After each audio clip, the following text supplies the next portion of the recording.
Good morning. We want to welcome you to Bible class today. We're in lesson 4 of your workbook. That's page 13.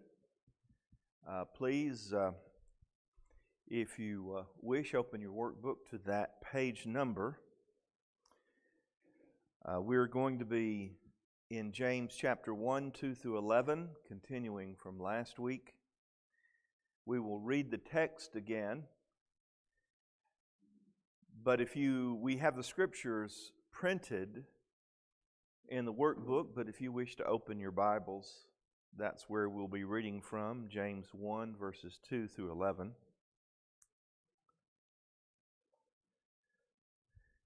Last week we covered the text, basically definitions of words and such as that, and had some brief discussion. This week we will read the text again, but since we have basically covered the meaning of the text, then we will get more into application, and then of course the completion or the review of the homework that you had.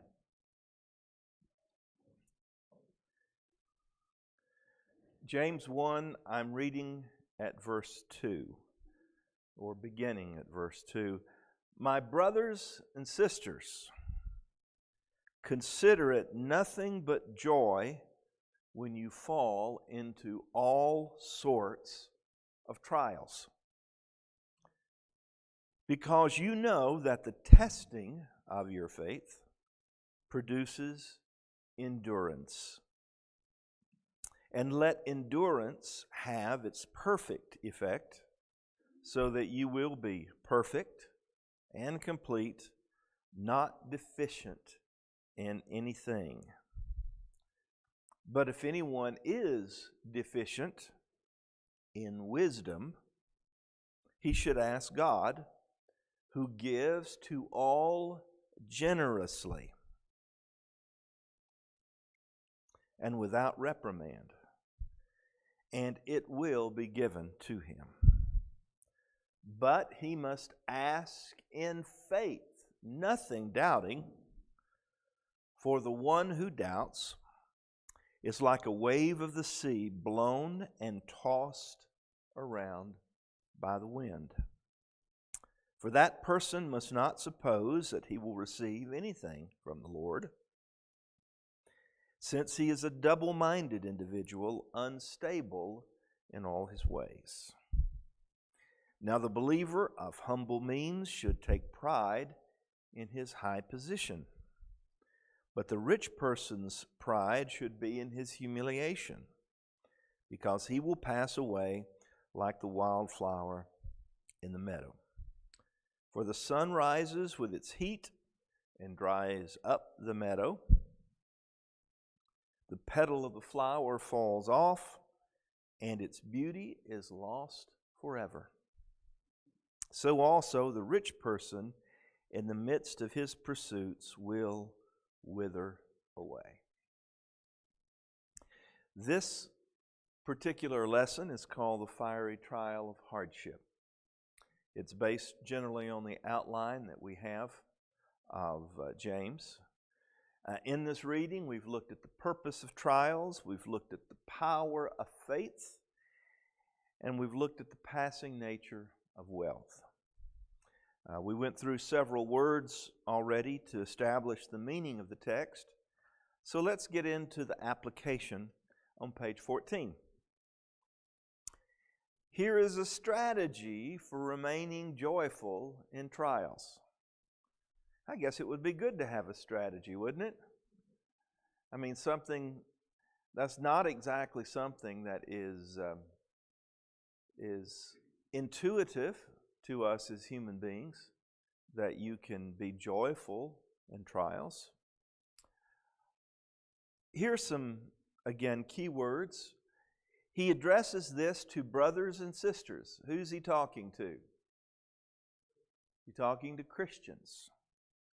So, the promise of joy in trials, to whom at least may we infer that promise is given to Christians. Now, I'm not saying that God can't provide. I'm not saying that God won't provide. But I am saying that God has promised to provide for His children. And an application that we can make is, if we wish to retain this joy, then we need to be faithful children of God, do we not? If we want to retain the joy. Have you ever noticed that when there is sin in your life, how it interferes with your prayer life? I mean, God already knows it, but you still feel hypocritical approaching God to prayer when you know there's sin that needs to be dealt with. In the same way, in times of trials, if we are not faithful to God, or let's say as children of God, we find ourselves having wandered away, and then trials hit, that should get our attention, should it not? Not necessarily that God is sending you that trial. I think that everything is under the power of God, so He certainly is allowing it. It's not necessarily that God is punishing you, but it at least should get your attention. Doctors will tell you if you get a pain, it may or may not be the sign of something being wrong. But there's a good chance it's a sign that something's wrong if you get a pain. In the same way with the absence of pain. Anybody struggle with neuropathy? Yeah. Sometimes the absence of pain can be the sign of a problem as well. All right, let's look at the second one. He uses the word consider. And again, last week we spoke of this being a thinking word. This is something that you're going to have to process, because it is not intuitive for human beings to look at trials and say, oh boy, I've got a big blessing coming my way. It's just not normal for us to think that way. For one thing, if I'm hurting, yes ma'am. Okay, that's good. And I started to do that, and I noticed here that I don't on these keywords. And let me open this up. Colleen has asked to define joyful, so I'm going to open this up to the class. What is the difference between being joyful and being happy? Yes, Vic.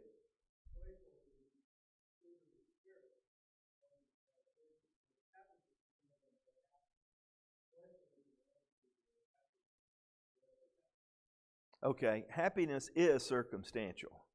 Generally, when things are going well, you feel happy. When things are going bad, you feel sad. Joyful is a fruit of the Spirit, so it's a gift from God. But we understand the same passage that says this comes from God says we need to keep in step with the Spirit. And even James says we need to use the word consider here. So we need to consider it an occasion for joy. Yes, Vic.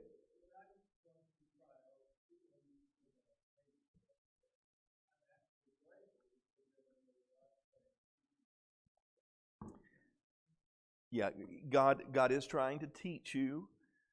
You are being refined. But again, this is something that involves mental effort.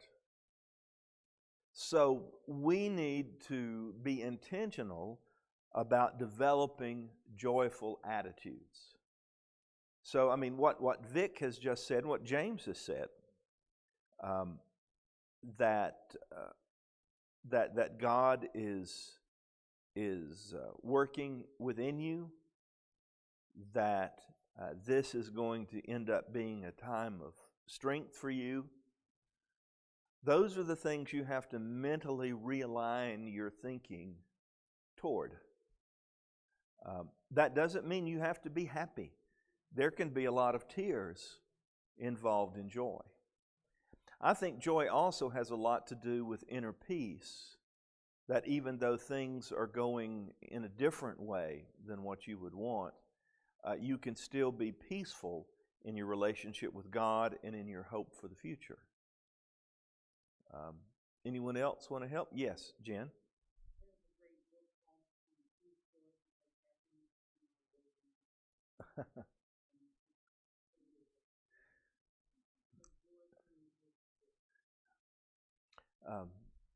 Jen said there's a book called Choose Joy Because Happiness is Not Enough. Is not always enough. Good. An option, I'm sorry, not always an option.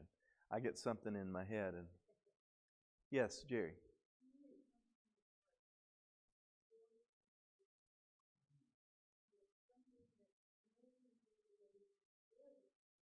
Okay. So this presupposes something that James hasn't really gotten into here, but it is an experiential relationship with God.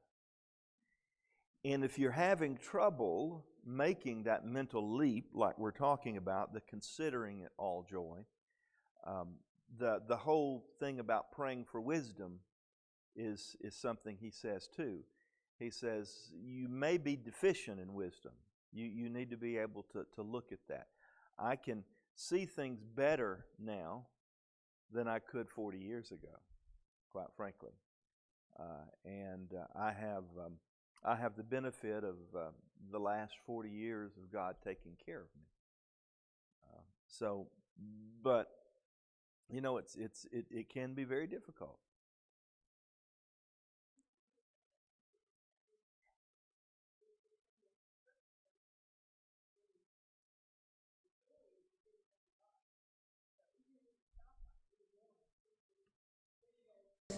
Have peace about it. And right. Great. That's a good idea. It is dependent on God, so we follow Him and depend upon Him for it. When you fall into all sorts of trials, you notice the operative word in that particular when. It is not if you fall into all sorts of trials. It's only a matter of time. I have heard it said that you're either in a trial, going into a trial, or coming out of a trial in life. And I think that's fairly accurate, don't you? Because, I mean, life tends to hit us with a lot of things. As a matter of fact, those moments in our life that are relatively trial-free, we should cherish. And because the older we get, the more trials come our way, really. We may think some things that are unfair when we're young, but really, trials come to everyone. Now, there are some people that seem to have had the lion's share of trials, and I don't understand that. I honestly don't. Generally, though, all of us tend to go through the same types of trials throughout our life, generally speaking. But problems are unavoidable. So one of the things that we need to do is realize that we're not alone. That's the reason I encourage people to ask the members of the body to pray for them. You know, that's very important. It's important that you share in your life groups if you have things going on in your life. Number one, so we can pray for you. Number two, so we can help you. We don't know what's going on around us, but I can guarantee you we are not alone. You are not alone in what you're suffering. Number 4, because you know that. No, you know that. He says here, trials have a purpose. And the blessing that he mentions here is it's going to build endurance. And that is why trials happen to the young as well as those who perhaps grow older and get health issues and such as that.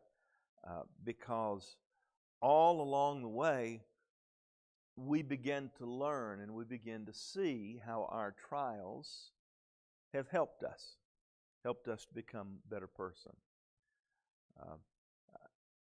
I've had a lot of ministry-related trials in my life. I can guarantee you that each one of those have helped me to be a better minister. Every one of those. And he's saying more than that. It's like you are. Maybe we're not into that particular section, but it's like a refining fire that is burning out impurities in your life.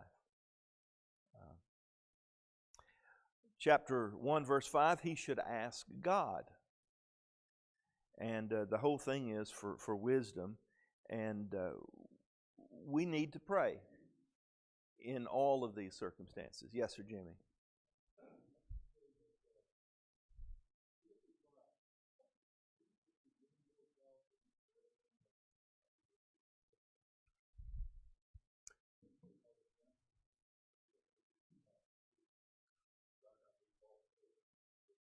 Well, we haven't been tortured, or I guess most of us have not been tortured for our faith. None of us have been crucified for our faith. None of us have felt the agony of being totally abandoned by God, as Jesus did.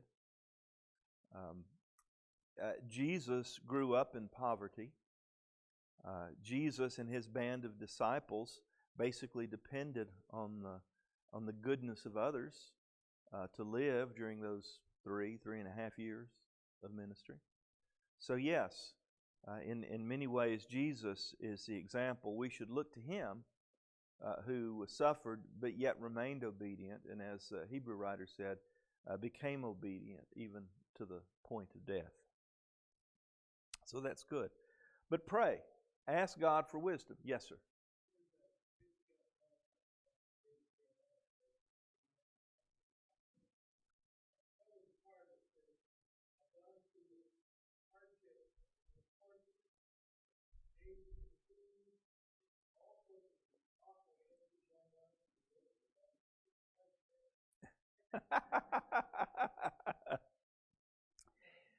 But may I mention something in the midst of all that? There was a gentleman who had been pretty blessed throughout his life, this previous church. And if you ever ask him how he was doing, he would always say, "Too blessed to be stressed." You know, I like that. I know what he's doing. He's trying to make an affirmation. And but actually, everything was going well with him. It wasn't very long until his wife became very ill, bedbound. Everything that happened with her, he had to take care of. He stopped saying that. You know what I'm saying? But here is my point. There is no need for us to act like things are better than what they are. Now, if you ask me, Joey, how you're doing today, I'm going to say fine, because you're asking it out in the foyer, and that's what you want to hear. You don't want to hear, well, my hip's hurting, and my back was out this week, and, you know, I've got this cold, and, well, let's just not talk about my stomach. You know, you don't want to hear that, right? But if someone at Life Group comes and puts their arm around you, and they say in that quiet, concerned voice, "Joey, are you all right? Or how you doing?" It's time to be honest. You know what I'm saying? It's time to be honest. I think it was Jimmy that said last week, came up to me and put his arm around me. He says, "Are you all right? Was it you? Are you all right? You seem to be down." Well, first of all, after 2 lessons, I'm always down. I'm a diabetic. My blood sugar drops by that time of the day. It may even show in my face when that happens.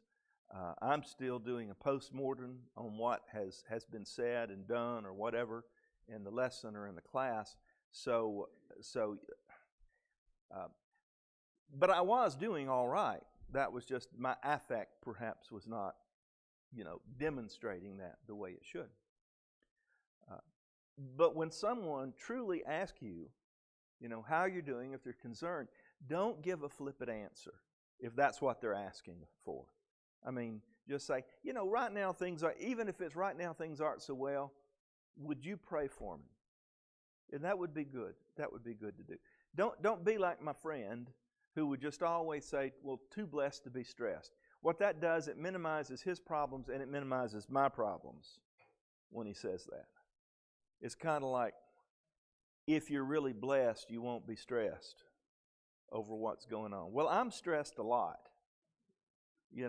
but I'm also blessed. I mean, I would be the first to tell you I have been so incredibly blessed in my life.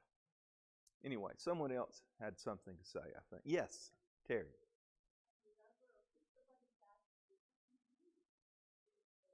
Not real good. They'll say, "Oh, that's wonderful." That's wonderful. Really listening. Yeah. Terry says, sometimes people don't. Listen to what you say when they ask you how you're doing. Well, it's just a nice way to say hello. And maybe what we need to do is change that. I hope you're well today. Or isn't it a beautiful day? The Lord has blessed us, so good morning. Or something similar to that. Change what we say. But I'm not opposed. I'm not opposed to that. I'm not really necessarily even opposed to what my friend said. But it's it's part of that thinking that true Christians don't really have problems, and that is just false. That is just absolutely false. And don't let anybody, whatever preacher told you that Christians didn't have problems, you need to go find him and slap him. Because he didn't know what he was talking about. He says we need to ask God, go to God, and he says he must ask in faith. Unbelief brings instability. And let me tell you something. Think about how Job was tormented. Job was tormented with the loss of his goods. He was tormented with the death of his family. He was tormented with physical illness, big boils. I mean, when I got a single little pimple, I was whiny. But he had boils all over his body. And then the brethren came to visit. And his plight was so bad, they sat with him a week, and they didn't say a word for a week. But when they did open their mouth, all they could do was criticize him for all the bad things he must have done. That was another trial, by the way. That was the trial of perplexity. He suffered as I believe it was Eddie Clower used to say. You ever hear of Eddie Clower? He suffered the trial of poverty, pain, and perplexity. 3 P's, always good. And Job, that was, it is the perplexity often that really gets us. Has God left me? And those doubts in your heart. Has God left me? In my life, when I have gone through lengthy times of trial, you wonder, why haven't I received any relief yet? And the perplexity really hurts. And so I think this feeds into what James says here. Unbelief brings instability, like a wave of the sea, driven of the wind and tossed. If there is doubt in the heart, it's difficult. So we have to trust God. Yes, sir.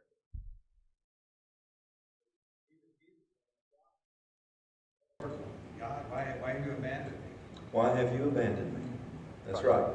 Jesus cried out on the cross, my God, why have you forsaken me?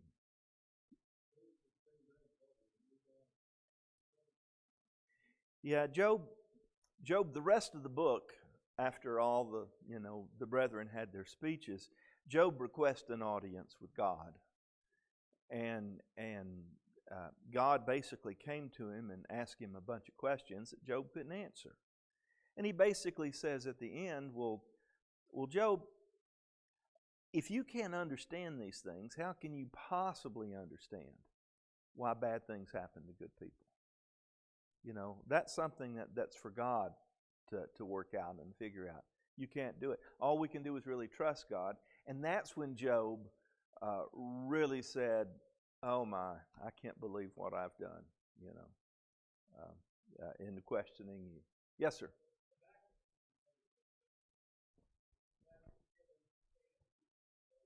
Allowing all this evil, and then when he says his solution is to send the Babylonians, he further can't understand how he can take somebody more evil. But then in the end, he realized The Lord is in His holy temple. Let all the earth keep silent before Him. God is sovereign. Trust in Him. That's basically what He's saying. Yes, ma'am. This is not a scripture, but it's a quote in one of our capella songs that always speaks to me that says, it's not that I don't have doubts, but I have real peace. Mm-hmm. And I think, sometimes that's what we have to learn. Well, we struggle. He's got us, then we can have peace about it. Well, I spoke Before about when I was underemployed, about how I felt that if I could get out of this trial and still had a little faith, that I would have been successful. Yes, Jerry. In the back of my mind, if God is for us, who can be against us? Mhm. I've read that in the Bible. So no matter what happens, there should be nothing to separate us from God.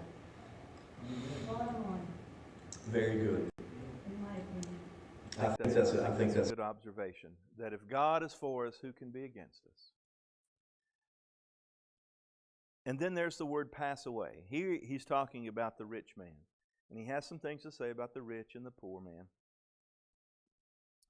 And he says that the poor man should basically rejoice in his humiliation, and the rich man should take joy in the fact that that his material things would pass away.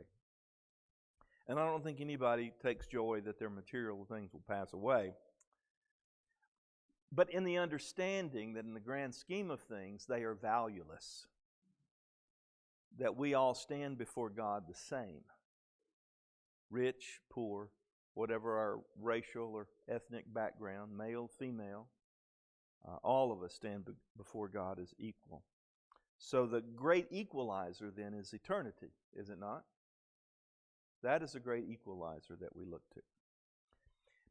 In the next section, we have some applications. Let me tell you where I believe it was these applications came from. In the acknowledgments page of this workbook, I tried to mention some of my teachers because, like I said, this is a product of over 40 years of people helping me to understand the book of James.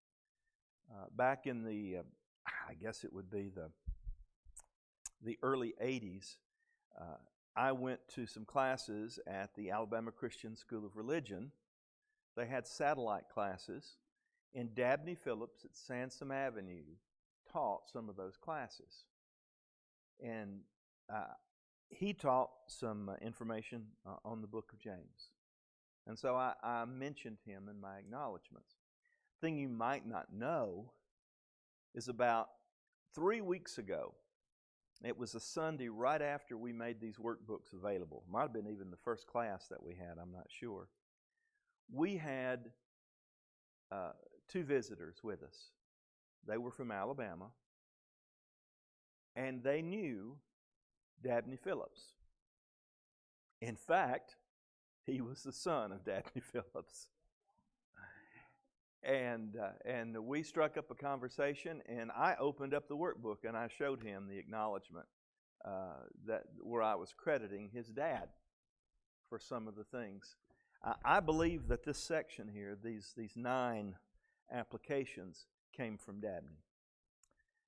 Happiness is not contingent upon circumstances, or perhaps we should say joy in that particular instance. Everyone experiences trials. Trials are necessary for Christian maturity. Now, do you hear that? It doesn't just say that trials help Christians mature. It says trials are necessary for Christian maturity.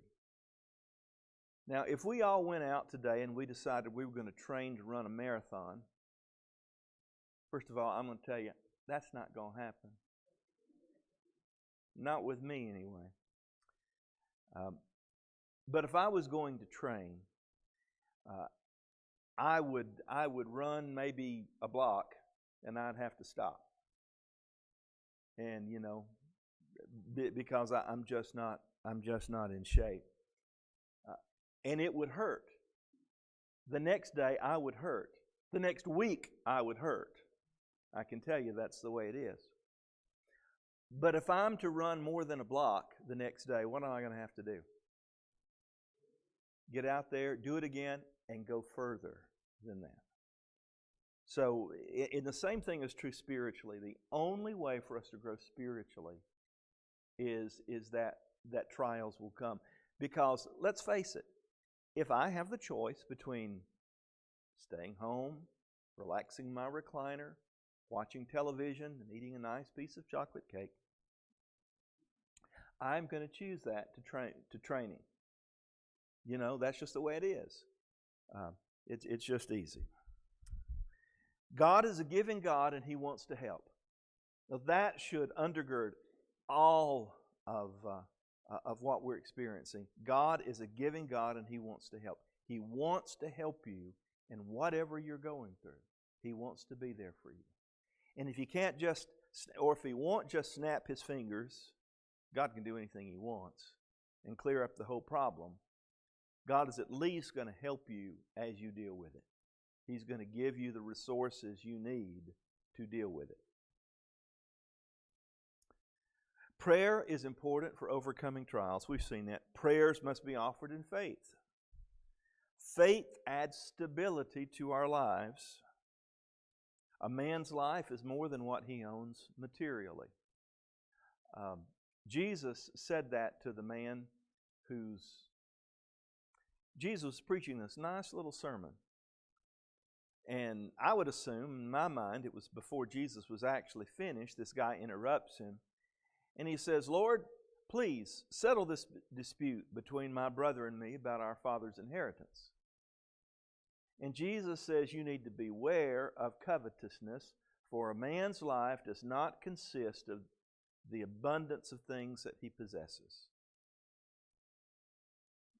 We need to be careful that we understand that our life is more than what we own materially. You've seen the bumper stickers, whoever dies with the most toys wins. You know that that's rather overt way of saying it. But sometimes we end up living that without really saying that. We think that things will make us happy. So you feel a little down. What do? You go shopping. Right? Because shopping always makes you feel better. Well, it is until you get the credit card bill. Or till you get home and realize that what you have is just a bunch of junk. Which it is. Oftentimes it is. Material things will not last. We've covered that. Let's look at some of these questions, and these are definitely to get your thoughts. And maybe we've already answered this, but I want to know what you've written down. How is it possible to be joyful when troubles come? Yes, sir. Yes, sir. Joy comes from being in the Lord. Joy comes from being in the Whatever Lord. happens, it's still well with my soul. Great answer. It is well with my soul. I love that. Anyone else want to give an answer to that question? It's just trusting. It's possible to be joyful because you're trusting Jesus. You're trusting Him. It's possible to be joyful. Says Colleen, because you're trusting in Jesus. I have One one. ahead of you. Yes. Similar, trusting God completely. Trusting God completely. I remember an occasion where I I was was very worried about a sick family member. And I remember my pillow was literally wet with tears. And it was at that point I said, Lord, I can't carry this anymore. It's only going to be you that gets me through this, so here it is. You take it. You take it from this point on. You know, I slept like a baby the rest of the night. That's the peace and the joy that comes from trusting God completely. Yes. Yes. I just know when troubles happen that God's trying to teach me something, so all I gotta do is stay with it, and every time it works. And the next time something happens, I have the faith that it happened before, so actually grow. We Yeah, need to ask ourselves the question, you know, what can I learn from this?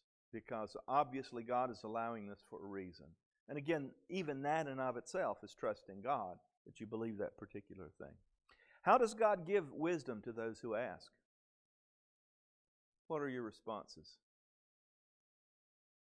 He gives it through prayer. We have to ask. Harold? We have a scripture somewhere that says God gives without measure, abundantly. He does. He gives abundantly.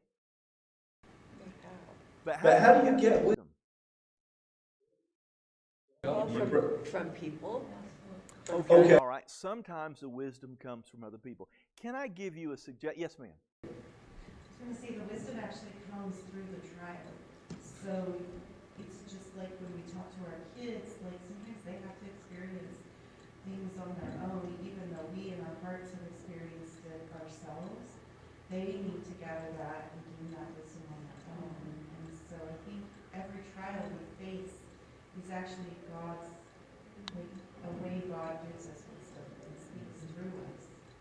Brooke, That's a wonderful suggestion. It takes a lot of courage for us to admit this, that it is through the trial itself that we get wisdom. It is through the trial itself. Another gospel preacher back out east, Jerry Barber. Have you ever heard of Jerry Barber? No. Jerry Barber says he has stopped praying for wisdom. Because of that very thing. It's often through trials that you get wisdom. Now you have to understand Jerry. Jerry was saying that tongue-in-cheek because he was trying to make an affirmative point that is the way that wisdom comes, is through trials. Well, along with that, that's why when you appoint elders in the church, you don't appoint a 20-year-old single male.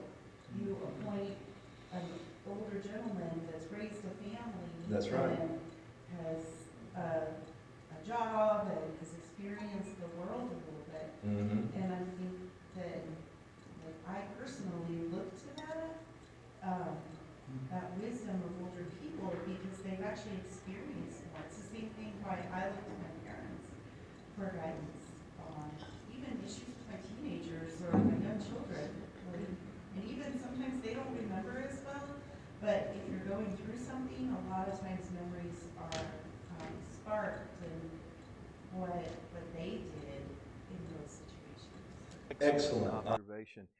Brooke has said that's the reason that we want men as elders who are older, who've lived life, who've had difficulties, who raised a family, who have had problems with their family, with people, with troublesome people, and all those things. That's the reason when we have difficulty, we want to ask older people because of what they have learned, that God has brought them to this point because of their wisdom. Very good point. Sometimes God gives us wisdom from the lips of other people. But here's something that I tell my life group. When we come, what's said in the life group stays in the life group.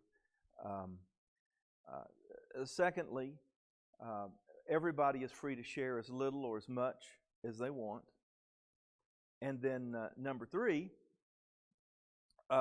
tell your own story. Don't tell someone else's story. And number 4, don't give advice unless the advice comes this way. That happened to me too. Here are the circumstances, and this is what I did. May not work for you, but this is what I did. That way you need to do that. You know what I'm saying? Because sometimes it comes from the lips of others. All right, let's hurry along. We've already covered 3 and 4. What is a double-minded individual? We really covered that. Let's look at the text of James, because I'm sure you did these. And the testing of your faith produces perseverance, patience, endurance. He is a blank individual, unstable in all his ways. Double-minded. So also the rich person in the midst of his what? Pride will pass away or wither away. For the one who blank is like a wave of the sea, blown and tossed around by the wind. One who doubts. And let endurance have its perfect effect, so that you will be perfect and complete, not deficient in anything. This lesson discusses the fiery trial of hardships. And the 3 points in this outline is the purpose of trials, the power of faith, and the passing nature of wealth. Reason I ask you to do those questions is it helps you go back through the text. Notice they're not in verse order. And so you have to go through the text to find the answers to that. So that's the reason I encourage you to do those things. It just helps you go through the text one more time. What are 3 reasons or purposes of trials?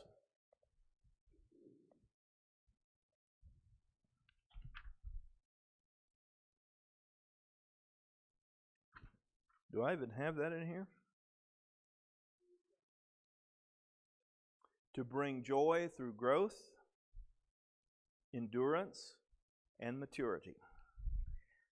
All right, you don't have to list the 7 steps or applications which you can help you be joyful in trials. If you wrote them down, that was helpful for you in your preparation. But that's what we discussed on page 14. And anyone want to quote James 1 verse 2 for me?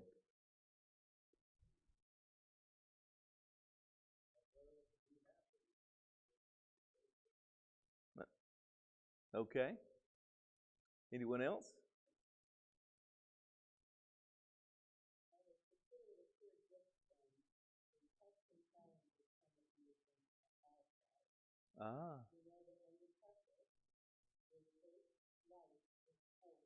To the open and shows as colors.